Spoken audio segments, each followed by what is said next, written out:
Na primeira parte dessa unidade, nós falamos sobre o Espírito Santo, o Criador da fé. O Espírito Santo não somente cria fé em nossos corações, como também a preserva, através da mensagem do Evangelho. É por essa razão que é tão importante para a nossa fé que a alimentemos frequentemente com a palavra de Deus, de forma que a fé não se perca. Vamos levantar uma questão que, provavelmente, já foi feita por vocês mesmos. Por que algumas pessoas ouvem o Evangelho e acreditam, enquanto outras não? Há algumas coisas que nós podemos dizer para responder à pergunta. A razão pela qual algumas pessoas não creem não se deve ao fato de Deus não as querer salvas. Não é verdade, pois Cristo morreu por todas as pessoas.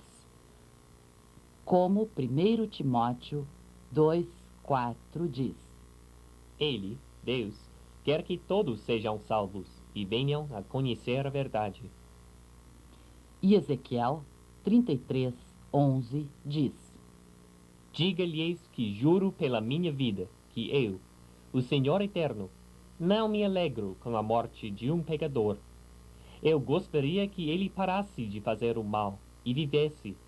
Na verdade, o fato de algumas pessoas estarem perdidas por toda a eternidade não se deve a uma predestinação estabelecida por Deus de as ver no inferno.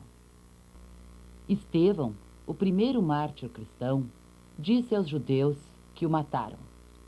Como vocês são teimosos! Como são duros de coração e surdos para ouvirem a mensagem de Deus! Vocês são como os seus antepassados. Sempre têm rejeitado o Espírito Santo. E Jesus disse sobre Jerusalém, cujos habitantes, em sua maior parte, rejeitaram-no. Jerusalém, Jerusalém, você mata os profetas e apedreja os mensageiros que Deus lhes manda. Quantas vezes eu quis abraçar todo o seu povo, assim como a galinha ajunta os seus pintinhos debaixo das suas asas. Mas você não quis. Tudo o que podemos dizer é que, se alguém acredita na mensagem do Evangelho e é salvo, é completamente pela graça de Deus, através do trabalho do Espírito Santo. Por outro lado, a pessoa se perde quando rejeita o convite do Evangelho, e é culpa apenas sua por rejeitar a salvação. Isso é um paradoxo para a nossa razão tão limitada. Contudo, é o que a Bíblia nos ensina. A nossa salvação é trabalho do Espírito Santo. Para agradecer por essa grande realização, nós celebramos Pentecostes. Pentecostes é o cumprimento da promessa de Cristo, feita aos discípulos, de que ele enviaria o Espírito Santo, o Confortador, para fortalecê-los e possibilitá-los de levar avante a difícil tarefa de arregimentar discípulos em todas as nações. Pentecostes aconteceu 50 dias após a ressurreição de Cristo. O que aconteceu está registrado em Atos 2:1-4. Quando chegou o dia de Pentecostes, todos os seguidores de Jesus estavam reunidos no mesmo lugar. De repente, veio do céu um barulho, que parecia um vento soprando muito forte, e encheu toda a casa onde estavam sentados. Então, todos viram coisas parecidas com chamas, que se espalharam como línguas de fogo, e cada um foi tocado por uma dessas línguas. Todos ficaram cheios do Espírito Santo e começaram a falar em outras línguas, de acordo com o poder que o Espírito dava a cada um. Através de um poderoso sermão de Pedro e de outros discípulos, o Espírito Santo converteu 3.000 almas em Jerusalém. É por isso que nos referimos a Pentecostes como o aniversário da igreja cristã. Essa igreja, que se iniciava, cresceu rapidamente. Depois que Estevão foi morto por confessar a sua fé cristã, uma perseguição teve início e espalhou os cristãos por toda a Judéia e Samaria. Isso serviu para difundir o reino de Cristo para aquelas regiões. Pedro com quem os outros apóstolos tinham permanecido em Jerusalém, teve, então, uma visão, na qual Deus lhe pôs a ideia de que o Evangelho não era dirigido somente aos judeus, mas também aos gentios, isto é, aos não-judeus. Nesse meio tempo, Cristo enaltecido apareceu a Saul, que perseguia os cristãos, convertendo-o. Cristo revelou-lhe que o havia escolhido para ser seu apóstolo entre os gentios. Assim sendo, Saul ficou conhecido como Paulo, um nome não judeu e mais comum. Outra perseguição estourou em Jerusalém, quando, então, foi morto o apóstolo Tiago. Também Pedro foi feito prisioneiro, mas, milagrosamente, foi solto. Junto a outros apóstolos, levou avante o trabalho do Senhor entre os judeus. Paulo, com seus colaboradores, realizou 3 viagens como missionário, pregando o Evangelho num grande número de cidades pagãs. Finalmente, esse grande apóstolo foi levado a Roma como prisioneiro, mas, mesmo lá, ele confirmou a crucificação e ressurreição de Cristo até ser morto. Parece que somente um dos apóstolos, João, teve morte natural. Ele escreveu o último livro da Bíblia, cerca de 96 depois de Cristo, enquanto estava exilado na ilha de Patmos. Em Pentecostes, vimos o nascimento e rápido crescimento da Igreja do Novo Testamento. No 3º parágrafo do Credo Apostólico, nós nos referimos à Igreja cristã quando confessamos: eu creio no Espírito Santo, na Santa Igreja Cristã, a qual é a comunhão dos santos. A Santa Igreja Cristã é descrita como a comunhão, isto é, a reunião ou a comunidade dos santos. Um santo é alguém cujos pecados foram perdoados pelo sangue de Jesus Cristo e, assim sendo, tanto vocês como eu somos santos. A Bíblia ensina que a Santa Igreja Cristã não é o prédio ou a denominação, tal como batista, católica romana ou luterana. A Igreja são as pessoas.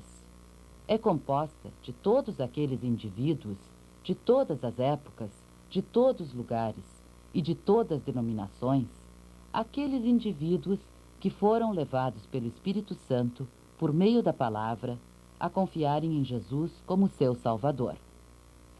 Agora, passaremos a ver algumas características da Igreja cristã. Primeiramente, a Igreja ostenta o título de cristã porque foi erguida em Cristo, que é seu único alicerce. Referindo-se à Igreja, diz Paulo em 1 Coríntios 3:11. Deus já pôs Jesus como único alicerce, e nenhum outro pode ser colocado. Jesus diz sobre a sua Igreja em Mateus 16:18. E as portas do inferno não prevalecerão contra ela. Esse versículo nos revela que a Igreja cristã é imperecível. Nem mesmo o poder do inferno pode destruí-la, já que o Espírito Santo chama as pessoas para a fé e as preserva dentro da fé. Ser santa é outra característica da Igreja cristã. Ela é santa porque é formada por pessoas que foram declaradas não culpadas devido à sua fé em Cristo e porque servem a Deus com obras santas. Assim está em Efésios 5:25-27. Cristo amou a Igreja e deu a sua vida por ela. Ele fez isso para dedicar a sua Igreja a Deus, lavando-a com água e purificando-a com a sua palavra. E fez isso para também poder apresentar a si mesmo a sua Igreja em toda a sua beleza, perfeita, sem rugas ou qualquer defeito. A salvação é encontrada somente dentro dessa Santa Igreja cristã, pois é apenas pela fé em Cristo que alguém pode ser salvo. Em João 14:6, Jesus mesmo diz: Eu sou o caminho, a verdade e a vida. Somente por meio de mim é possível chegar ao Pai. Finalmente, a igreja cristã poderá ser encontrada em qualquer lugar onde o Evangelho seja aplicado, pois o Evangelho tem o poder de converter descrentes. Nós lemos em Isaías 55, 11. Assim será a palavra que sair da minha boca. Não voltará para mim vazia, mas fará o que me apraz, e prosperará naquilo para que a designei. Aqui, no nosso mundo, são visíveis muitas igrejas, com diferentes nomes. Algumas são igrejas cristãs e outras não. Uma verdadeira igreja cristã é aquela que segue fielmente o mandamento de Cristo, expresso em Mateus 28, 20. Ensinando-os a obedecer a tudo o que tenho mandado. É importante lembrar que haverá cristãos em qualquer lugar onde o Evangelho seja ensinado, mesmo naquelas igrejas em que falsas doutrinas são acrescentadas às verdadeiras palavras. Porém, isso não cria desculpas para as falsas doutrinas ou deixa-as menos perigosas. Ensinar aquilo que contradiz a palavra de Jesus é o mesmo que veneno. Embora o corpo de uma pessoa possa suportar uma certa quantidade de veneno antes de morrer, isso não faz o ato de beber veneno algo recomendável. Da mesma forma, a fé de alguém pode conviver com uma certa dose de falsas doutrinas, antes da fé ser morta. Entretanto, isso não quer dizer que falsas doutrinas não sejam danosas. Notem ainda que cristãos são encontrados apenas nas igrejas em que o Evangelho é ensinado. As igrejas onde a Trindade e a divindade de Cristo são negadas não são igrejas cristãs. Milhões de pessoas nesse país frequentam regularmente a igreja, o que não quer dizer, no entanto, que sejam automaticamente pessoas cristãs. Não é assim, ou como Jesus disse em Mateus 7, 21.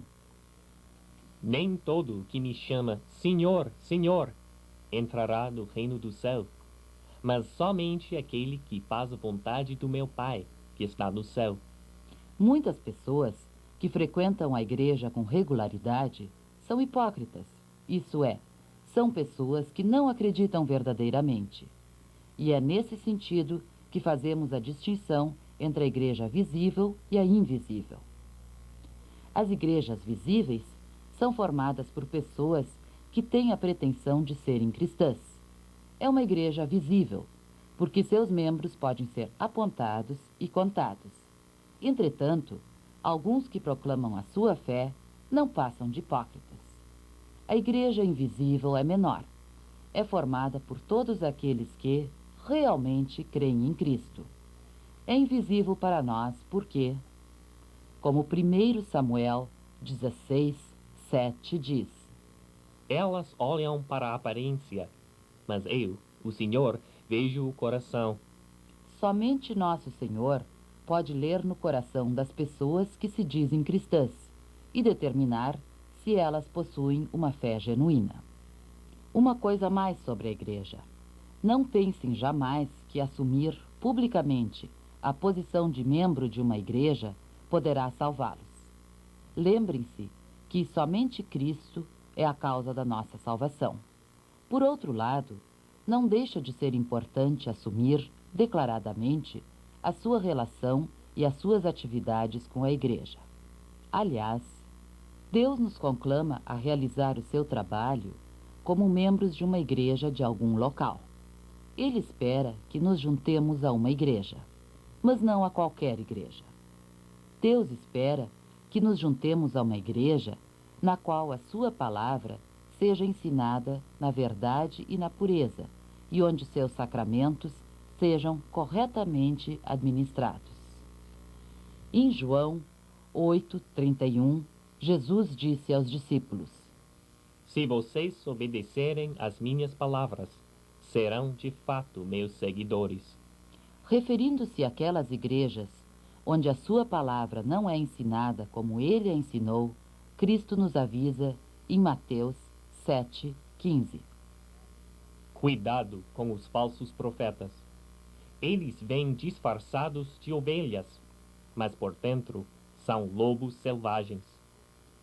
Paulo nos diz qual deve ser a nossa atitude frente a esses falsos profetas, no capítulo 16, versículo 17 da carta aos Romanos.